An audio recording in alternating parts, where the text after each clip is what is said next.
Resistive circuit. क्या देखने वाले हैं, start. Pure resistive circuit, pure resistive circuit. तो प्योर रेजिस्टिव सर्किट किसे कहते हैं, जब परिपथ में खाली रेजिस्टेंस हो तो उसे शुद्ध प्रतिरोध परिपथ कहते हैं।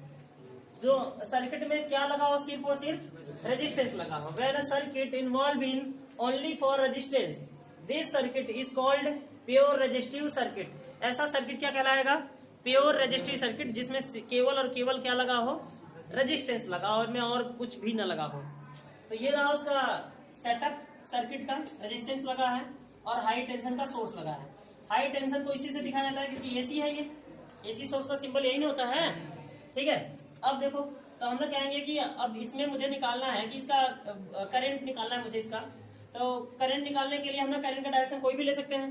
तो ये लूप में, इस लूप में हम क्या यूज करेंगे, हम यूज केवीएल करेंगे। क्या करेंगे, KVL, Kirchhoff voltage law. Kirchhoff voltage law अच्छी तरह से आप जानते हैं, किरचॉफ वोल्टेज लॉ क्या था, ठीक है ना।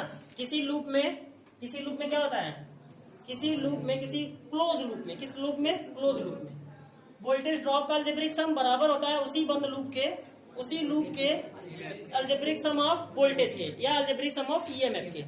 तो यहां से बहुत clearly algebraic sum of EMF है और equal to algebraic sum of voltage drop. Voltage drop IR से दिखाते हैं। कैसे दिखाते हैं, आईआर से।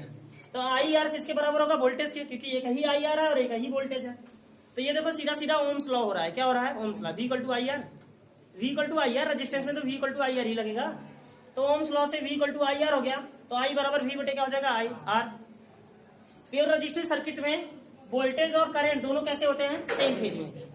दोनों वोल्टेज और करंट दोनों कैसे होते हैं, सेम फेज में। मतलब इनमें फेज डिफरेंस जीरो होता है। फेज डिफरेंस क्या होता है, इनमें फेज डिफरेंस जीरो होता है। जहां से वोल्टेज उठता है वहीं से करंट उठता है। ये रहा इसका फेजर डायग्राम, किसका, प्योर रेजिस्टिव सर्किट का फेजर डायग्राम रहा ये। आपको पता होना चाहिए हर समय कि प्योर रेजिस्टिव सर्किट में वोल्टेज और करंट दोनों एक ही जगह से उठते हैं। मतलब इन दोनों का फेज सेम होता है और इनका फेज डिफरेंस क्या होता है, जीरो होता है। तो I बराबर I m sine omega t और V बराबर V m sine omega t. चलो इसमें पुट कर दो, तो I बराबर I m sine omega t और V बराबर V m sine omega t. Sine omega t cancel out हो जाएगा, तो I मैक्सिमम बराबर बचेगा V मैक्सिमम अपॉन R। हम यहाँ I मैक्सिमम को मैक्सिमम करंट कहते हैं, V एम को मैक्सिमम वोल्टेज कहते हैं और R को हम यहाँ से क्या कहते हैं, रेजिस्टेंस कहते हैं। अगर हम रेजिस्टेंस का यूनिट कहें तो क्या होता है, ओम होता है। रेजिस्टेंस का यूनिट क्या होता है, ओम। इसके बाद में हमारी जो सर्किट आने वाली है वो है pure inductive circuit. Pure inductor में क्या है, pure inductive circuit. Pure inductive circuit में खाली प्योर इंडक्टर लगा रहेगा। क्या लगा रहेगा, प्योर इंडक्टर। ऐसा सर्किट जिसमें केवल और केवल इंडक्टर इन्वॉल्व हो। तो इसमें सिर्फ और सिर्फ क्या इन्वॉल्व है, इंडक्टर, बोले तो यल। तो उस तरह का सर्किट क्या कहलाता है, इंडक्टिव सर्किट कहलाता है। मैंने यहाँ लिख रखा है, आप इसे देख सकते हैं, ठीक है। तो ऐसा सर्किट क्या कहलाएगा, इंडक्टिव सर्किट। तो देखो यूज ऑफ केवीएल। अब हम इस सर्किट को सॉल्व करने वाले हैं और हम देखेंगे यहाँ पे करंट का मान कैसे निकलता है। तो हमें तो वोल्टेज का मान पता है, V बराबर V m sine omega t, but मुझे यहाँ पे इंडक्टिव करंट निकालना है। तो हमें देखेंगे V बराबर, जब हम केवीएल लगाएंगे तो V equal to V L के बराबर है। वोल्टेज किसके बराबर है, L के बराबर है। L तो हमारा क्या है, इंडक्टिव वोल्टेज है। कैसा वोल्टेज है, इंडक्टिव वोल्टेज है। तो हम कहेंगे इंडक्टर का ईएमएफ क्या होता है, जल्दी से बताओ। इसके पीछे वाले चैप्टर में हमने पढ़ रखा है इंडक्टर का ईएमएफ, ठीक है ना। और ईएमएफ के बीच में रिलेशन क्या था, तो E equal to minus L d i upon d t था। तो यहां से हम V बराबर क्या लिख रहे होंगे, V बराबर minus L d i upon d T, ठीक है, minus L d i upon d T. तो हम जहां V है उसकी जगह हमने ये पुट कर दिया। अब V की जगह तो हम आराम से लिख सकते हैं V m sine omega t minus L d i upon d t. Clear है। तो मुझे तो यहाँ पे करंट की वैल्यू चाहिए ना, तो चलो करंट को सब्जेक्ट मानो और करंट की वैल्यू लो यहाँ पे और सारे वैल्यू ट्रांसफर करो। तो क्या हो जाएगा, V m sine omega t upon minus L. मुझे तो सिर्फ आई चाहिए, तो मुझे आई चाहिए, इसका मतलब मुझे इसे क्या करना पड़ेगा, इंटीग्रेट करना होगा। तो इस दोनों तरफ हम क्या लगा देंगे, इंटीग्रेशन दोनों साइड हम क्या करने वाले हैं, इंटीग्रेशन बोथ साइड। तो जब हम इंटीग्रेशन बोथ साइड कर रहे होंगे तो यहाँ पे क्या हो जाएगा, integration d i equal to, देखो V और V मैक्सिमम और L को तो इंटीग्रेट करना नहीं है, जहां पे जो फंक्शन t वाला है उसी को इंटीग्रेट करना है, मतलब साइन ओमेगा t को इंटीग्रेट करना है। तो यहाँ पे Vm और L कांस्टेंट टर्म है, इसको बाहर निकाल दिया जाएगा इंटीग्रेशन से, और इनटू साइन ओमेगा टी का क्या हो जाएगा, कॉस ओमेगा टी। और जो चीज गुणा में हो वेरिएबल के साथ, जो t के साथ गुणा में हो, कहाँ जाएगा, बटे में।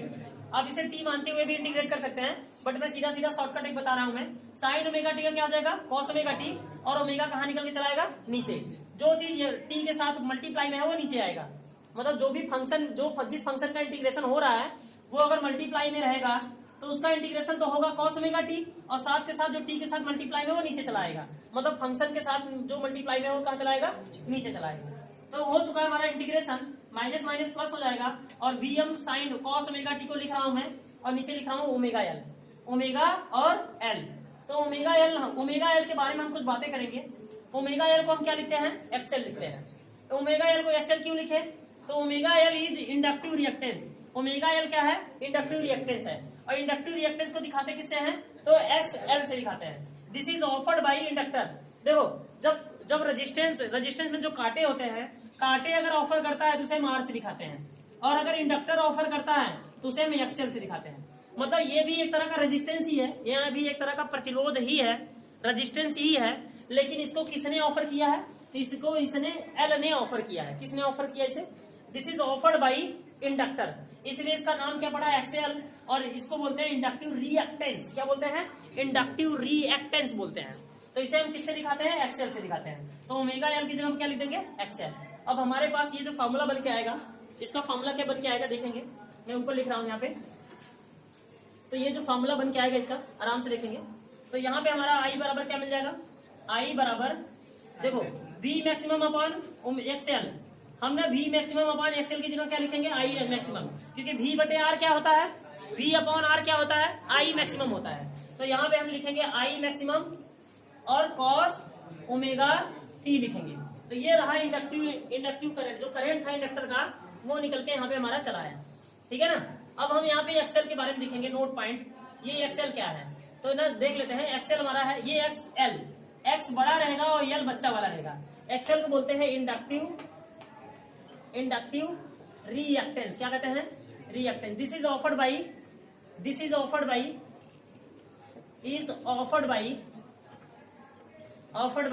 क्या किसने ऑफर किया, एल ने, इंडक्टर ने। This is offered by inductor, इसलिए इसे क्या बोला जाता है, therefore is called inductive reactance. Therefore is called inductive reactance, ठीक है ना। Therefore is called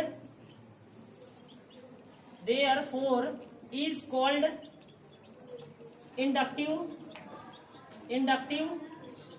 reactance. इसका नाम बहुत जानना जरूरी है। इंडक्टिव रिएक्टेंस इसे कहते हैं, क्या कहते हैं, इंडक्टिव रिएक्टेंस। हिंदी में कहते हैं प्रेरण प्रतिघात। क्या कहते हैं, प्रेरण प्रतिघात। अगर हम इसकी यूनिट की बात करें, किसके, एक्सएल की यूनिट की बात करें, एक्सएल के यूनिट की बात करें तो क्या होता है, ओम ही होगा। क्या होगा, ओम, ठीक है ना। इसका भी यूनिट क्या होता है, ओम होता है। जो यूनिट रजिस्टर का होता है, रेजिस्टेंस का होता है, वही यूनिट किसका होगा, ओम का भी वही यूनिट होगा। क्लियर ये सारी बात, ठीक है, एग्जैक्ट क्लियर।